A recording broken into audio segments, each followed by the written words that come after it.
अंकिता सिंह हत्याकांड में झारखंड पुलिस ने कई बड़े चौंकाने वाले खुलासे किए हैं। पहले इनकी उम्र को 19 बताया गया था, जो गलत था। इस विध्वस्त घटना के वक्त अंकिता की उम्र महज 15 साल थी। इनके हत्या में शामिल शाहरुख हुसैन और उसके दोस्त नईम पर जो केस चल रहा था, उसे स्पेशल कोर्ट में ट्रांसफर कर दिया गया है और इन दोनों पर पॉक्सो एक्ट के तहत धाराएं लगा दी गई है। जानिए क्या होता है पॉक्सो एक्ट और इसके तहत सजा का क्या प्रावधान है, और अंकिता सिंह के पोस्टमार्टम रिपोर्ट में और क्या क्या चौंकाने वाले खुलासे हुए हैं, सब आपको बताएंगे। नमस्कार, मेरा नाम परितोष शाही है और आप जनता जंक्शन देख रहे हैं। पिछले महीने के 23 अगस्त को दुमका के जरुआडीह की अंकिता पर पेट्रोल छिड़क कर शाहरुख हुसैन ने आग लगा दी थी। रिम्स में 5 दिनों तक अंकिता असह्य दर्द झेलती रही, जिंदगी और मौत से लड़ती रही और फिर 28 अगस्त को उनकी मौत हो जाती है। इस मामले में दोनों आरोपी शाहरुख हुसैन और नईम को पुलिस ने गिरफ्तार करके पहले ही उन्हें जेल भेज दिया है। आपको याद ही होगा, जब शाहरुख को पुलिस हिरासत में ले जा रही थी तब वह कैसे बेशर्मों की तरह मुस्कुरा रहा था। मानो ऐसा लग रहा था कि हम तो अल्पसंख्यक वर्ग से आते हैं, हम मुसलमान हैं, सरकार हमारे खिलाफ कोई कड़ा एक्शन लेने के बारे में सोचेगी भी नहीं, क्योंकि एक्शन लेने के बाद उनका वोट बैंक खराब हो जाएगा और हम चाहे कुछ भी कर लें, हमें सरकार कुछ नहीं करेगी, हमें बचा लेगी। झारखंड सरकार के रवैये से भी ऐसा ही लग रहा था कि कोई कड़ा एक्शन नहीं लिया जाएगा, क्योंकि जब अंकिता हॉस्पिटल में जिंदगी और मौत से लड़ रही थी, जब उसे अच्छे इलाज की जरूरत थी, उस वक्त झारखंड के मुख्यमंत्री और उनके भाई अपने एमएलए के साथ कहीं पिकनिक मनाते हुए सेल्फी अपलोड कर रहे थे।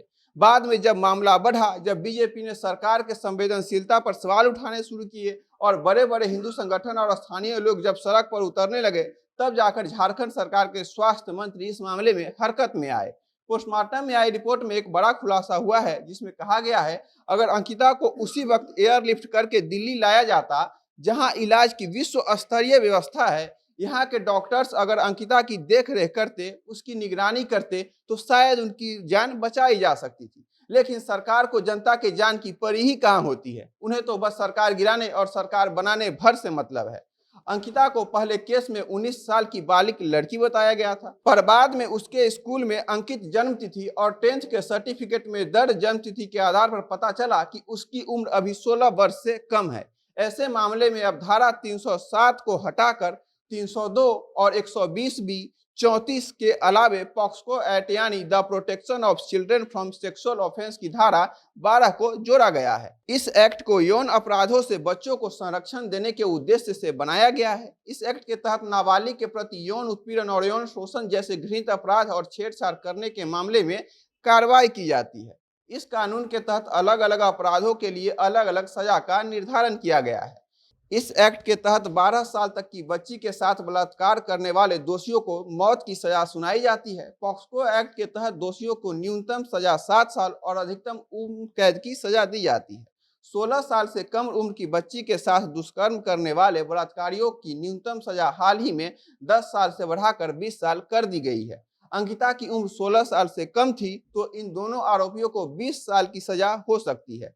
पहले से दर्ज एफआईआर में अंकिता की उम्र 19 साल बताई गई थी, लेकिन जब उनके 10th के सर्टिफिकेट से उनका जन्म तिथि को मिलाया गया तो पता चला कि इनकी उम्र 16 साल से कम है। इसके बाद ही अंकिता के केस को पॉक्सो एक्ट के तहत दर्ज किया गया, लेकिन बड़ी संख्या में लोग इनकी फांसी की मांग कर रहे हैं, ताकि आगे से इस तरह की सोच रखने वाले दरिंदे किसी लड़की के खिलाफ कुछ घटिया सोचे तो उनकी रूह कांप जाए। झारखंड में हुए इस दिल दहलाने वाले हत्याकांड को मुख्य न्यायिक दंडाधिकारी दुमका की अदालत से स्पेशल कोर्ट में ट्रांसफर कर दिया गया है।